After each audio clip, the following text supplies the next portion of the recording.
전국의 120만 현장 조합원 농지 여러분, 3600 단위노조 대표단 농지 여러분, 인사 올리겠습니다. 한국노총 정책 1본부장 정문주입니다. 지금부터 한국노총의 2021년도 운동방향과 과제, 주요 사업에 대해서 말씀을 올리겠습니다. 한국노총 정기대원대 자료집, 회의자료, 사업계획과 별도로 배부해드린 소책자를 참고해서 보시게 되면 충분히 이해가 가시겠습니다. 2021년도 조성되는 정세종합입니다. 작년에 이어서 올해 역시 코로나19가 지속돼 들어가면서 경제사회적으로 불확실성이 증폭될 것으로 보여집니다. 이런 영향으로다가 경제적, 사회적 양극화 불평등은 심화되어서 민생 파탄으로 이어질 것이고 경기 퇴조로 인해서 사회개혁이 퇴행하고 정치권의 우경화가 심화될 것으로 예측이 됩니다. 이로 인해서 한국 경제는 코로나 위기를 극복하는 과정에서 K자 형태의 양극화 불평등이 심화될 것으로 전망이 되고 있습니다. 대표적으로 실물 경제가 크게 낮아지는 반면에 금융시장 자체는 종전 대비 2배 이상 성장을 거듭하고 있습니다. 대중소기업 간의 격차는 더 벌어지고 있으며 상위계층과 하위계층 간의 소득 불평등은 더 확대되고 있는 것으로 드러나고 있습니다. 올해 한국 경제는 종전 대비 3% 내외 성장이 예측됩니다. 이와 같은 결과는 코로나19가 작년에 의해서 지속되고 있지만 기저효과, 두 번째는 백신과 치료제가 보급돼 들어가면서 완만한 안정세에 접어들 수 있다는 전망에 기초하고 있습니다. 일자리 문제입니다. 작년에 전년 대비 약 60만 개 정도 일자리가 소멸된 것으로 나타나고 있으며 며칠 전 발표됐던 통계청 고용동향에 의하면 1월 100만 명 가까운 일자리가 소멸된 것으로 나타나고 있습니다. 올해 전체 취업자는 전년 대비 13만 명에서 20만 명 정도가 증가할 것이다 전망이 되고 있습니다. 정치적으로는 선거 시즌이 개막을 합니다. 4월부터 보궐선거가 시작되고 하반기 각 정당마다 대선 예비 경선이 시작됩니다. 민주당의 경우에 9월 초 대선 후보가 결정이 될 것이고 야당 국민의힘은 11월 초에 대선 후보가 결정이 됩니다. 내년 3월 대통령 선거 그리고 내년 6월 1일 지방선거로 이어지기 때문에 사실상 선거 시즌이 시작되었다고 볼 수 있겠습니다. 문재인 정부는 작년 총선에서 압승했던 결과가 있지만 실제 그 결과가 기대했던 것보다 미치지 못하고 있습니다. 노동법안 처리, 경제민주화, 부동산 폭등 여러 주요 사안들에 있어서 개혁 정책을 달성하지 못했고 오히려 퇴행하거나 반동적이고 우경한 경향을 보이고 있습니다. 이로 인해서 국동 동력이 심하게 약화되고 민심 위반 사태를 빚고 있습니다.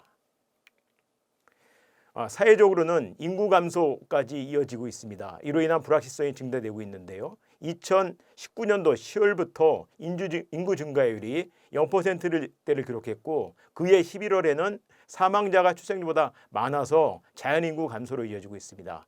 작년 한 해 행정안전부 통계를 보게 되면 전체 인구가 2만 명 정도 감소한 것으로 드러나고 있습니다. 이와 같은 인구 감소 자체는 한국 경제에 큰 충격을 줄 것으로 예측되고 있습니다.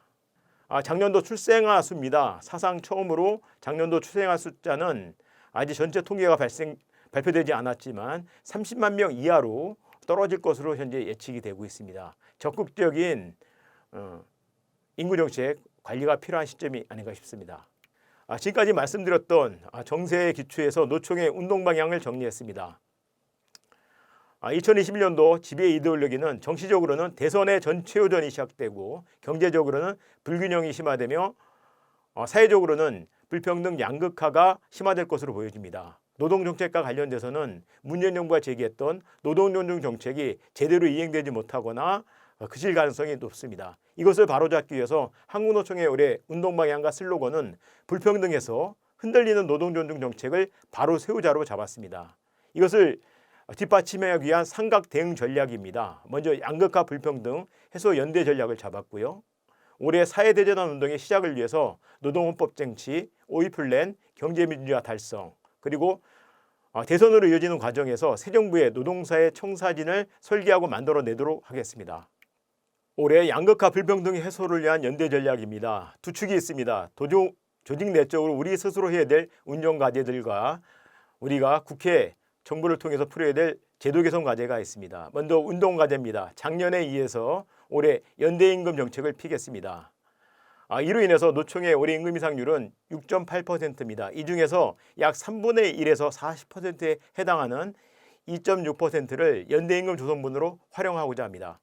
대표적으로 작년 금융노조가 임금 인상분 전체 2천억 원을 사내 비정규직과 우리 취약계층들의 처우 개선, 불평등 해소를 위한 기금으로 활용했던 바들이 있습니다. 더불어서 주요 대기업 노조들이 공동근로복지임을 구성해서 하청 노동자들의 처우 개선, 복지 증진을 위해서 활용했던 바들이 있습니다. 이것을 계승해서 좀 더 확산시켜 나가도록 하겠습니다. 조직적으로는 코로나19로 인해서 플랫폼 노동이 확산되고 있습니다. 취약한 보호받지 못하는 플랫폼 노동자들의 보호와 지원을 위해서 플랫폼 노동 공제회를 설립하고 조직과 생태계를 구축하도록 하겠습니다. 정책 제도 개선 과제입니다. 여전히 최저임금 현실화 중요합니다. 특히 올해 최저임금 결정은 문재인 정부의 마지막 최저임금 협상입니다. 만약에 5.5% 밑으로 결정이 난다면 박근혜 정권보다 더 낮은 프로테지를 기록할 수 있습니다. 미국을 비롯한 다른 나라들의 경우에는 코로나19 하에서 소득을 올리는 정책들을 펴고 있습니다. 우리 역시 그런 의미에서 최저임금 현실화가 절실합니다. 전국민 고용보험 시대가 올해부터 열렸습니다. 말뿐인 고용보험이 아니라 실제로 취약계층 노동자들이 실업으로부터 보호를 받을 수 있도록 전국민 고용보험 체계를 갖고 노총이 조직하도록 하겠습니다. 코로나19 하에서 여전히 소리 소문 없이 공장의 문을 닫고 해고가 횡포가 심하게 전개되고 있습니다. 해고제한법 개정을 하고 총고용 유지가 가능하도록 하겠습니다. 막대한 수익을 보고 있습니다. 코로나로 인해서 디지털 대기업들이 그렇습니다. 소위 디지털세, 로봇세, 탄소세를 부과를 해서 여기서 발생하는 재원을 가지고 우리 취약계층 노동자들 보호할 수 있도록 하겠습니다. 경제민주화, 사임금 확보 역시 대단히 중요한 과제입니다. 각 본부별 주요 과제입니다. 정책본부에서는 총고용보장, 해고제한법 쟁취, 노조할 권리 강화, 비정규직의 정규직화, 그리고 시간주권 확보와 유연근무제 오남용 방지를 위해서 나서겠습니다. 조직적으로는 200만 노총 건설을 위해서 플랫폼 특고 프리랜서 조직화, 공무원 교사 중간노조 견인, 비정규직 간접고용 노동자 전략조직화에 나서도록 하겠습니다. 내년도 대통령 선거가 있습니다. 소위 대선 대응을 위해서 사회대전환 운동본부를 구성하고 국민과 함께 현장과 함께 승리하는 한 해를 만들어내겠습니다. 산업화점 복원 여전히 중요합니다. 중대대기업처벌법 제정 이후에 현장에서 능동적으로 대응할 수 있도록 본권을 만들어내도록 하겠습니다. 젠더 불평등 해소, 성평등한 노동환경 구축, 이와 같은 주요 사업들을 풀어내기 위해서 미디어 홍보 활동을 크게 강화시키겠습니다. 이하 내용들은 수록되어 있는 자료들을 참고해 주시기 바랍니다. 지금까지 한국노총의 2021년도 노동운동 방향과 주요 과제 설명을 올렸습니다. 현장과 함께 국민과 함께 반드시 승리하는 한 해를 만들어내겠습니다. 감사합니다.